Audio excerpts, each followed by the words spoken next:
14 chapters of Exodus to cover in 12 minutes. One miracle after another.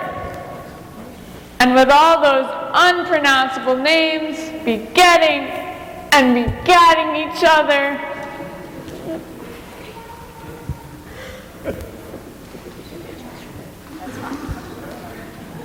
Excuse me.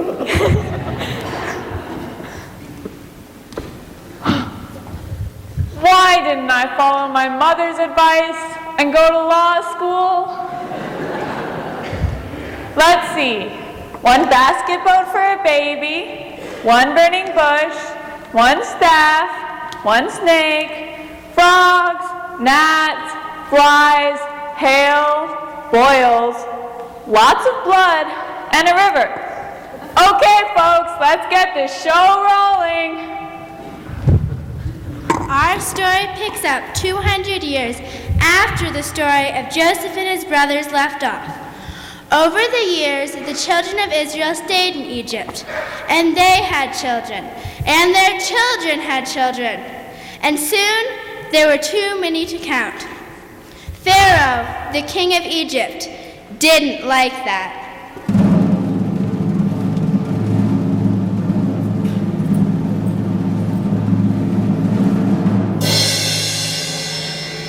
These Israelites are breeding like fruit flies.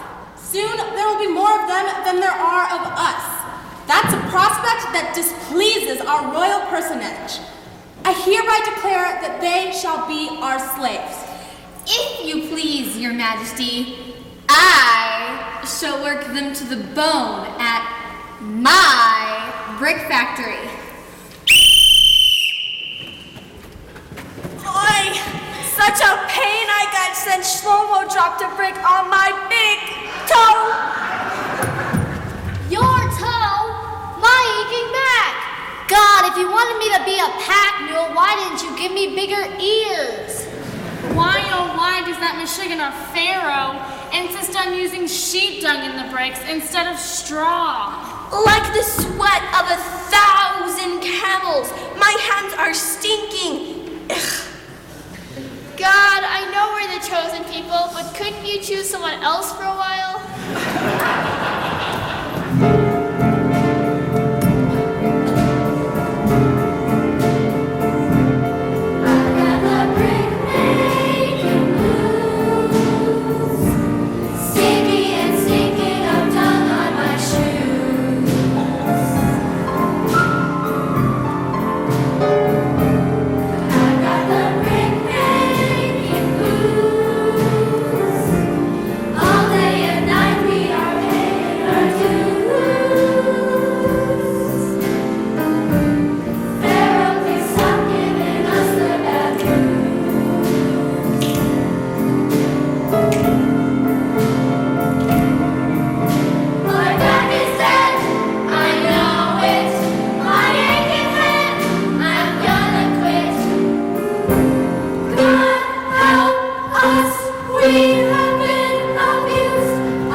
And that's how Moses' parents came to throw him in the river. Cue the baby boat now. After hiding him from Pharaoh for 3 months, they could conceal him no longer. Placing him in a waterproof basket, they set him adrift in the Nile, hoping someone would rescue him. Your English teacher would call this a nice example of irony. And sure enough, someone did rescue him. Pharaoh's daughter. Irony, layer upon layer. Oh my god! I am so totally in love with your shoes! Where did you get them? I don't remember. Come on, think. Look! Oh, look at the beautiful baby. I think I'll take him home and tell Daddy I want to raise him as my own. And that's how Moses became a prince of Egypt, until the day, many years later, when he saw an Egyptian beating an Israelite and became so upset that he killed the Egyptian. And that's how Moses ended up exiled in a place called Midian and spent years as a lowly shepherd. Here, sheepy, sheepy.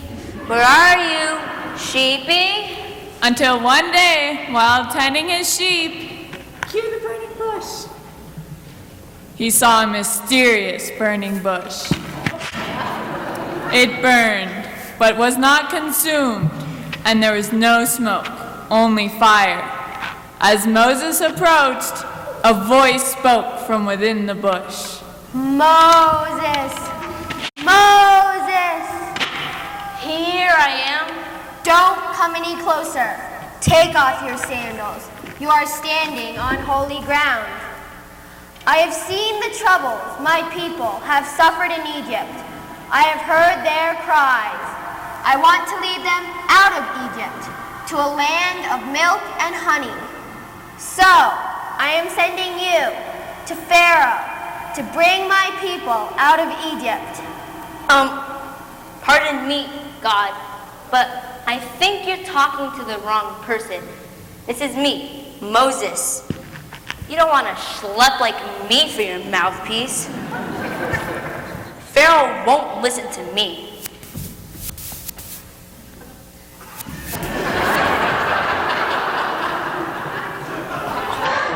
I will be with you, and I will help you. Don't worry, the children of Israel will listen to you. But be patient, because Pharaoh won't listen until he has seen many signs and has been punished. Only then will he let you go. Moses continued to dicker with God, sure that he wasn't the right man for the job. But after a couple of miracles, a walking stick that turned into a snake, and water that turned into blood, Moses agreed to take on the task. But only if I get my brother Aaron to come along. I'm a mushmouth, but he's a terrific speaker. The Israelites were dazzled by Moses and Aaron, but Pharaoh was an incredibly stubborn man. A most mule-headed monarch. A truly tenacious tyrant. A fiercely set in his ways sovereign. A rigidly resolute royal. A most inflexible, unbending emperor. A cantankerous, contumacious, downright cussing king.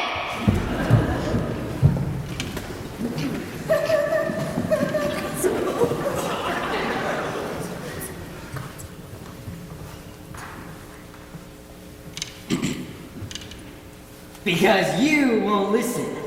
God is going to turn all of Egypt's water to blood. Just imagine. Turn on your faucet and blood comes out. It's in the bathtub, in the toilet, and all the fish in the river are dead. and the whole country stank to high heaven. But Pharaoh wouldn't listen.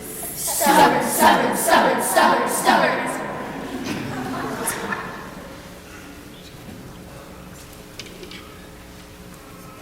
Because you won't listen, God is going to plague the country with frogs.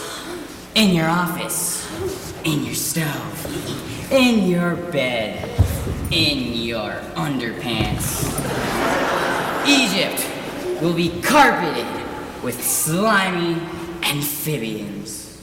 Yuck! Ew! Disgusting! Frogs, frogs, frogs, frogs, frogs. They've gotten everywhere, like in my shoes and my hair. I've got a ton in my bed, can't get them out of my head. Outside there's a sea of green, it's all a cruise and sea. All I hear on my play, we frozen every day. Frogs, frogs, frogs, frogs, frogs. Slimy and sticky, totally icky. Frogs, frogs, frogs, frogs, frogs. Blowing up the sky, these are what I know. They've gotten everywhere, like in my shoes and my hair. I've got a ton in my bed, can't get them out of my head. Outside there's a sea of green, it's all I cruise and see. All I hear on my day, we frozen every day. Frogs, frogs, frogs, frogs, frogs. Slimy and sticky, totally icky. Frogs, frogs, frogs, frogs, frogs. Blowing in the sky, these are what I know. Yuck!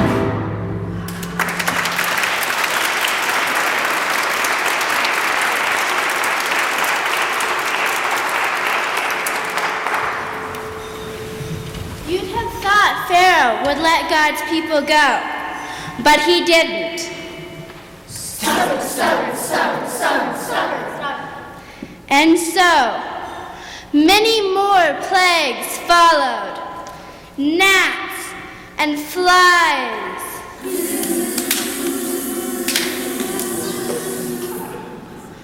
All the livestock got sick and died.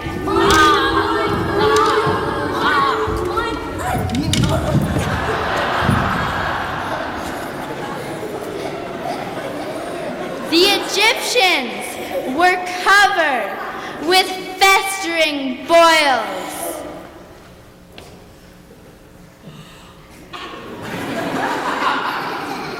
Hail came down and destroyed all the crops. Then a plague of locusts arrived and ate all the crops the hail hadn't destroyed. And then total darkness descended on the land. With each plague, Pharaoh said he'd let the people go if God returned things to normal. But then he kept changing his mind. Stubborn, stubborn, stubborn, stubborn, stubborn, stubborn, stubborn. But finally, after the firstborn son in every Egyptian household died, he gave in.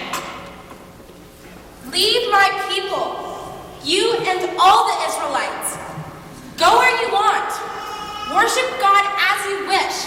Just get out of here.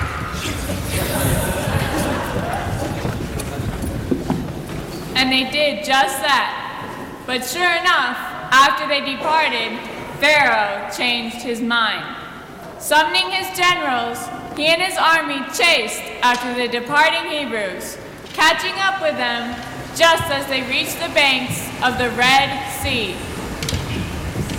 There, trapped with the water before them and Pharaoh behind them, they despaired.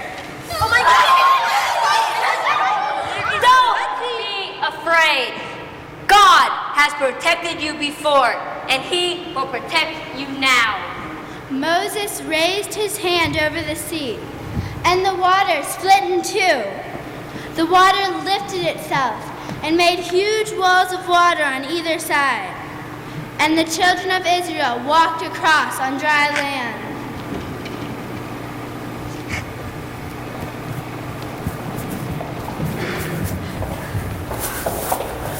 Pharaoh and his men weren't so lucky.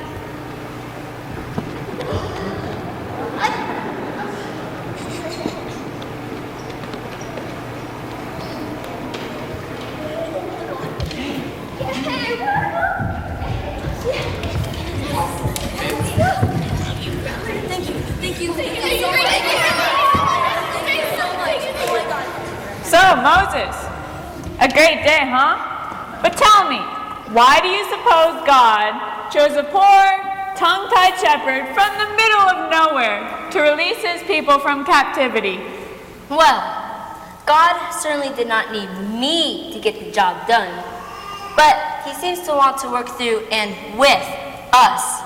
And unlike Pharaoh, he keeps his promises.